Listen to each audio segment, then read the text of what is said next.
Good morning and welcome to my রথের মেলা blog. আজকে আমরা সবাই রথের মেলাতে যাওয়ার জন্য রেডি হয়ে গেছি। আর ছোটোবেলার পরে না এই প্রথমবার বাবা মা দিদি আমি সবাই মিলে একসাথে রথের মেলাতে যাব। তার সাথে ছিল শুভদা আর সাথী। সবাই মিলে একসাথে রথের মেলাতে গিয়ে দেখলাম যে প্রচণ্ড ভিড়, কত লোকজন এসেছে রথের দড়ি টানার জন্য।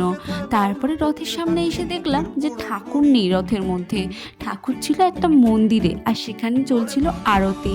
আরতি দেখতে খুবই ভালো লাগছিল, অনেক স্ট্রাগল করে ঠাকুরের সামনে গিয়েছিলাম। তারপরে আমরা চলে এসেছিলাম একটা ফালুদার দোকানে। আর আমি না কোনোদিনও ফালুদা ট্রাই করিনি, কারণ আমার অতটা দেখে পছন্দ হয়নি সেই জন্য। কিন্তু এই ফার্স্ট টাইম আমি ট্রাই করতে যাচ্ছি ফালুদা, তাই ফালুদার একটা নিয়ে নিয়েছিলাম। আর এটা ছিল বাটারস্কচ ফালুদা।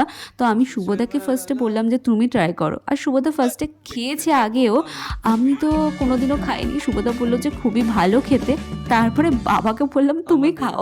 বাবা ফার্স্টে খেয়ে বাবা বুঝতেই পারছিল না যে কিরকম খেতে, কিন্তু তারপরে বাবার এত ভালো লেগেছিল যে বাবা নিজেই একটা ফালুদা নিয়ে নিয়েছিল। গোটা ফালুদা বাবা নিজেই কমপ্লিট করে দিয়েছে। আর আমি একটু ট্রাই করে দেখলাম যে বেশ ভালো খেতে, মন্দ নয় কিন্তু। তারপর মা ট্রাই করেছিল, কিন্তু মার অতটা ভালো লাগেনি। আগে যখন আমরা মেলাতে যেতাম তখন তো কত কিছু খেতাম, জিলিপি খেতাম, গজা খেতাম, কিন্তু এখন আর জিলিপি গজা খাই না। এখন হচ্ছে ফুচকা খাই, পাপড়ি চাট খাই, ফালুদা খাই, এইসব খাই। ছোটোবেলার মতো রথের মেলা হয়তো আর ফিরে পাবো না।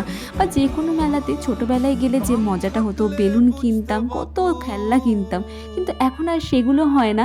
এখন যাই, ঘুরি, খাই, দাই, চলে আসি। আর এখন আমরা চলে গেছিলাম ফুচকা দোকানে ফুচকা খাওয়ার জন্য, কিন্তু ফুচকাটা না অতটা ভালো ছিল না।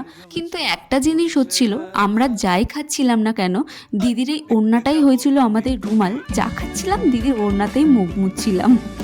তারপরে চলে গেছিলাম একটা পাপড়ি চাটের দোকানে, সেখান থেকে নিয়ে নিয়েছিলাম পাপড়ি চাট। আর আমি কিন্তু বাড়ি থেকে বেরোনোর আগে বলেই বেরিয়েছিলাম যে আমি মেলাতে গিয়ে পাপড়ি চাট খাবো।